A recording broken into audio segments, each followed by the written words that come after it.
Hello everyone, कैसे हैं आप सभी लोग। आशा करती हूँ आप सभी बहुत अच्छे होंगे। मेरा नाम है ऋतु चौधरी और मैं आप सभी के लिए लेकर आ गई हूँ UP police special current affairs की क्लास। तो आइए स्टार्ट करते हैं हम आज की अपनी क्लास को। और आज का फर्स्ट क्वेश्चन है आप सभी के सामने, कौन सा देश सबसे पहले आयु सत्यापन ऐप का परीक्षण करेगा? डेनमार्क, स्पेन, फ्रांस या फिर इटली? तो ये है आपका फ्रांस जो सबसे पहले परीक्षण करेगा। यूरोपीय आयोग ने बच्चों को ऑनलाइन हानिकारक सामग्री जैसे पोर्नोग्राफी, हिंसा और व्यसनकारी कंटेंट से सुरक्षित रखने के लिए, इन ऐसे कंटेंट से दूर रखने के लिए पूरे यूरोपीय संघ में एकीकृत आयु सत्यापन प्रणाली का प्रस्ताव दिया गया है। इस पहल में डेनमार्क, ग्रीस, स्पेन, फ्रांस और इटली जैसे देश इसमें शामिल हैं और ये सभी देश अपनी अपनी भाषाओं में इस आयु सत्यापन ऐप को विकसित करेंगे या इस ऐप को बनाने वाले हैं। इसमें फ्रांस आपका इस प्रणाली का प्रोटोटाइप परीक्षण करने वाला पहला देश होने वाला है। नेक्स्ट है, उड़ीसा सरकार ने कार्यस्थलों पर महिलाओं के साथ यौन उत्पीड़न को रोकने के लिए किस अधिनियम के प्रभावी क्रियान्वयन की पहल की है या शुरुआत की है? पॉक्सो अधिनियम, पोश अधिनियम, एमटीपी अधिनियम या फिर आरटीआई अधिनियम? तो ये है आपका ऑप्शन बी, पोश अधिनियम 2013। क्या है ये? इसे आप कहते हैं sexual harassment of women at work place. पोश अधिनियम 2013 क्या काम करता है ये? तो इसका काम ये है कि आपके जो भी कार्यस्थल हैं या जो भी वर्क प्लेस हैं जहां पर महिलाएं काम करती हैं, वहां उनके साथ होने वाले सेक्सुअल हैरेसमेंट से उन्हें बचाना और उन शिकायतों के लिए एक प्लेटफॉर्म देना, ये काम है या ये उद्देश्य है पोश अधिनियम 2013 का। इन्हीं चीजों के लिए इसने एक समिति का गठन किया जो है आपकी आईसीसी। एक समिति का गठन किया था, वो है आपकी आईसीसी, या जिसे आप इंटरनल कंप्लेंट कमेटी या फिर आंतरिक शिकायत समिति आप कहते हैं। क्या काम है इसका? तो इसका काम ये है कि कोई भी संगठन हो, चाहे वो सरकारी हो या आपका प्राइवेट हो, गैर सरकारी हो, जहां पर 10 या 10 से अधिक लोग कार्य करते हैं या कर्मचारी वहां काम करते हैं, उन सभी ऑर्गेनाइजेशन में आपका आईसीसी का गठन अनिवार्य कर दिया गया पोश अधिनियम 2013 के तहत, ताकि महिलाओं के साथ होने वाले सेक्सुअल हैरेसमेंट की शिकायत वो प्राप्त कर सके। आईसीसी उन शिकायतों को प्राप्त करेगा, उन शिकायतों की जांच करेगा और फिर उसके बाद कार्रवाई की सिफारिश आईसीसी यहाँ उन पर करेगा। ये काम है आपका आईसीसी का। इसमें जो मेंबर होते हैं वो 3 से 4 होते हैं, 3 से 4 सदस्य इसमें होते हैं और इसकी जो अध्यक्ष होगी वो भी एक फीमेल होगी, यानी कि महिला ही इसकी चेयरपर्सन होती है। साथ ही साथ 2 जो इसमें सदस्य होंगे वो आपके इंटरनल होंगे और एक सदस्य आपका एक्सटर्नल होगा, या तो वो किसी एनजीओ से होगा या फिर किसी और समिति से होगा, लेकिन इस क्षेत्र से संबंधित उसे एक्सपीरियंस होना चाहिए इसमें शामिल होने के लिए।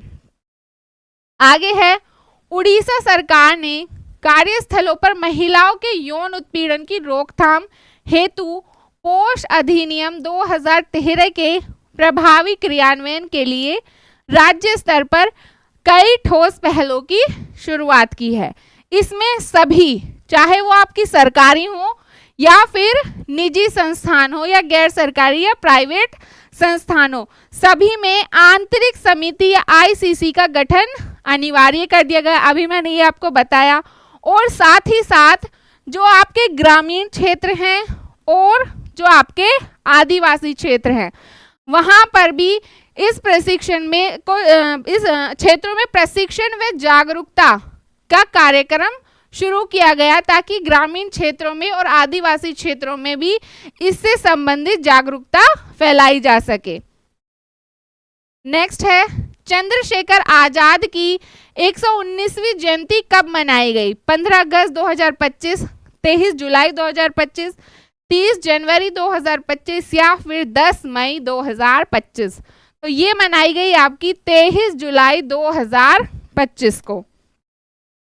इनका जन्म जो हुआ वो 23 जुलाई 1906 को मध्य प्रदेश के अलीराजपुर जिले में हुआ और इनमें बचपन से ही राष्ट्रभक्ति की भावना और विद्रोही प्रवृत्ति दिखाई देती थी।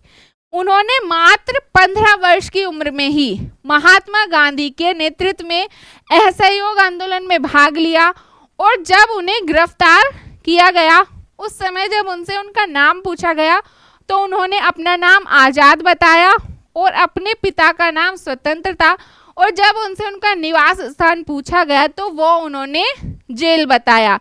इन सभी बातों से उन्होंने सभी लोगों के सामने अपनी एक नई पहचान बनाई थी। नेक्स्ट है, हाल ही में अटल इनोवेशन मिशन या एम के मिशन निदेशक के रूप में किसे नियुक्त किया गया है?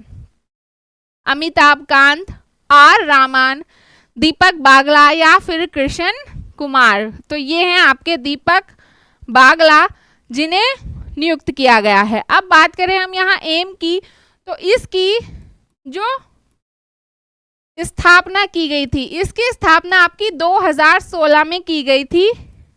2016 में नीति आयोग के तहत भारत सरकार की एक पहल है या भारत सरकार के द्वारा इसकी शुरुआत की गई। साथ ही नीति आयोग के बारे में मैंने आपको पहले बताया था कि नीति आयोग आपकी 2015 में इसका गठन किया गया, जो कि एनडीए गवर्नमेंट या एनडीए सरकार के द्वारा इसे शुरू किया गया था। और किसके स्थान पर इसे लाया गया था? तो प्लानिंग कमीशन के स्थान पर नीति आयोग को लाया गया था। नेक्स्ट है, भारत सरकार ने दीपक बागला को अटल इनोवेशन मिशन या एम का नया मिशन निदेशक नियुक्त किया गया है, जिससे देश में नवाचार और स्टार्टअप संस्कृति को गति देने की उम्मीद जताई जा रही है। अब एम का कार्य क्या है या अटल इनोवेशन मिशन का काम क्या है? तो इसका जो उद्देश्य है वो ये है कि देश में नवाचार और उद्यमिता को बढ़ावा देना इसके माध्यम से दिया जाए। नवाचार यानी इनोवेशन और उद्यमिता यानी कि एंटरप्रेन्योरशिप, इन चीज़ों को बढ़ावा देना इसका मुख्य उद्देश्य है।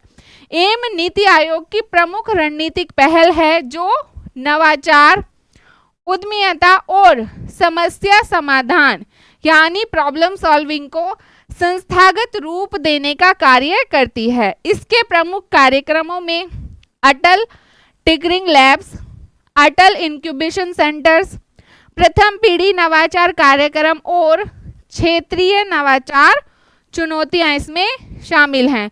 दीपक बागला आपके इससे पहले इन्वेस्ट इंडिया के सीईओ और एमडी रह चुके हैं या इस पद पर कार्य कर चुके हैं। सारल विजा 2025 का आयोजन किस राज्य में हुआ है? केरल, तमिलनाडु, आंध्र प्रदेश या फिर कर्नाटक? तो ये हुआ है आपका तमिलनाडु में। सारल विजा 2025 का भव्य शुभारंभ 20 जुलाई को तमिलनाडु के प्रसिद्ध कुट्रालम क्षेत्र में हुआ, जिसका उद्घाटन किया है राजस्व मंत्री KKSSR रामचंद्रन ने। तेनकासी जिले के कलेवनार ऑडिटोरियम में इसका उद्घाटन किया गया। अब यहाँ जो शब्द है सारल, इस शब्द का तमिल में जो मतलब है वो है आपका हल्की मॉनसूनी फुहारों से। सारल शब्द का तमिल में जो अर्थ है वो है हल्की मॉनसूनी फुहारें, जो इस पर्व के प्राकृतिक और सांस्कृतिक प्रतीक के रूप में प्रयुक्त होता है। जो ये उत्सव मनाया जाता है, इसे मनाने का क्या उद्देश्य है? तो वो ये है कि तमिलनाडु की सांस्कृतिक विरासत, प्राकृतिक सुंदरता और ग्रामीण पर्यटन को प्रोत्साहित करना, ये इस उत्सव को मनाने का यहाँ मुख्य उद्देश्य है। ये उत्सव जब मनाया जाता है तो इस दिन यहाँ पर बहुत सारे अलग अलग कार्यक्रमों का भी आयोजन किया जाता है, जिसमें आपकी लोक कलाएं जैसे भरतनाट्यम और साथ ही साथ खेल संबंधी प्रतियोगिताएं, चाहे वो छोटों के लिए हो और बड़ों के लिए हो, सभी के लिए यहाँ आयोजित की जाती हैं। और अलग अलग प्रकार के फूड कोर्ट भी यहाँ लगाए जाते हैं। नेक्स्ट है, दिल्ली विधानसभा में नेवा सेवा केंद्र का उद्घाटन किसने किया है? अरविंद केजरीवाल, ओम बिरला, विजेंद्र गुप्ता या फिर भूपेंद्र यादव? तो ये किया है आपका विजेंद्र गुप्ता ने। 21 जुलाई 2025 को दिल्ली विधानसभा अध्यक्ष विजेंद्र गुप्ता ने नेवा सेवा केंद्र का उद्घाटन किया, जो दिल्ली में नेवा परियोजना के पहले चरण की सफलता का प्रतीक है। इस पहल से दिल्ली विधानसभा में पूरी तरह डिजिटल, पारदर्शी यानी ट्रांसपेरेंट और कागज रहित यानी पेपरलेस बन गई है। यानी दिल्ली की जो विधानसभा है वो पूरी तरह से आज के टाइम में क्या है? डिजिटल है, ट्रांसपेरेंट है और पेपरलेस है, जहां पेपर का यूज नहीं किया जा रहा। नेवा का मतलब है नेशनल ई विधान एप्लीकेशन, संसदीय कार्यक्रम मंत्रालय की एक डिजिटल विधायी पहल है, जिसका जो मुख्य उद्देश्य है वो है आपका वन नेशन वन एप्लीकेशन की अवधारणा के तहत सभी राज्य विधानसभाओं को पेपरलेस बनाना। यानी कि जो जितने राज्य हैं उन सभी की विधानसभाओं को पेपरलेस बनाना, वहाँ पेपर की जगह सारे काम कहाँ हो? डिजिटली हो। तो इसके आप ये भी कह सकते हैं कि जो शुरुआत की गई है ये हमारे पर्यावरण को भी लाभ पहुँचाएगी। कैसे? क्योंकि जब पेपर का यूज़ नहीं होगा, पेपर का यूज़ कम होगा तो क्या होगा? पेड़ भी कम काटे जाएंगे, और पेड़ कम काटे जाएंगे तो उससे हमारे पर्यावरण को भी लाभ मिलेगा। नेक्स्ट है, विश्व मस्तिष्क स्वास्थ्य दिवस कब मनाया जाता है? 10 अक्टूबर, 15 अगस्त, 22 जुलाई या फिर 5 जून? तो ये आपका मनाया जाता है 22 जुलाई को। विश्व मस्तिष्क स्वास्थ्य दिवस हर साल 22 जुलाई को मनाया जाता है। कौन आयोजित करता है? तो इसे आयोजित करती है वर्ल्ड फेडरेशन ऑफ न्यूरोलॉजी। ये इसका हर वर्ष आयोजन करती है। इसका उद्देश्य क्या है मनाने का? मस्तिष्क स्वास्थ्य के महत्व को वैश्विक स्तर पर जागरूक करना, ये इसका उद्देश्य है।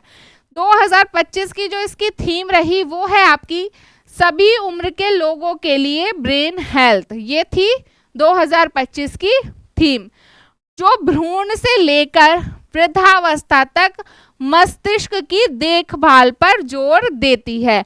यह दिवस जब 2014 में इसे शुरू किया गया था, तो इसे जब इसका जो मतलब मेन मोटिव था उस टाइम पर वो ये था, सामान्य न्यूरोलॉजिकल विषयों पर ध्यान केंद्रित। मतलब इसका जो उद्देश्य था वो थोड़ा लिमिटेड सा था, लेकिन उसके बाद 2023 तक आते आते इससे शिफ्ट होकर क्या हो गया? ये हो गया मस्तिष्क स्वास्थ्य और रोकथाम। इस पर ये शिफ्ट हो गया 2023 में। नेक्स्ट है, हाल ही में मेरी पंचायत मोबाइल ऐप को किस पुरस्कार से सम्मानित किया गया है?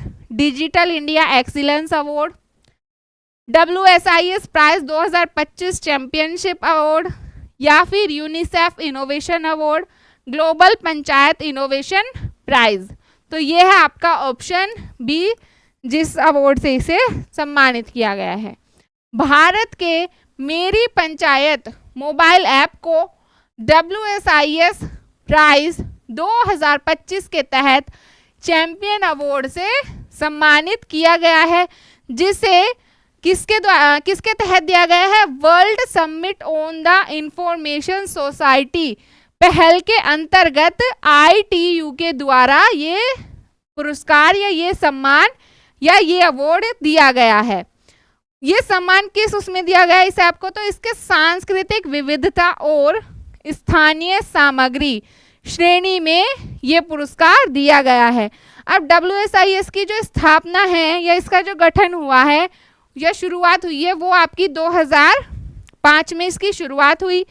समावेशी डिजिटल समाज को बढ़ावा देने के उद्देश्य से इसकी 2005 में शुरुआत की गई थी और वर्ष 2025 में इसके 20 वर्षों की प्रगति की समीक्षा के लिए WSIS +20 हाई लेवल इवेंट आयोजित किया गया है।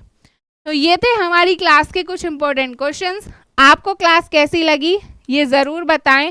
साथ ही अगर आप चैनल पर नए हैं तो चैनल को सब्सक्राइब ज़रूर करें और बेल आइकन भी साथ में प्रेस करें। अब आपसे मुलाकात होगी नेक्स्ट वीडियो में। आज के लिए इतना ही, धन्यवाद।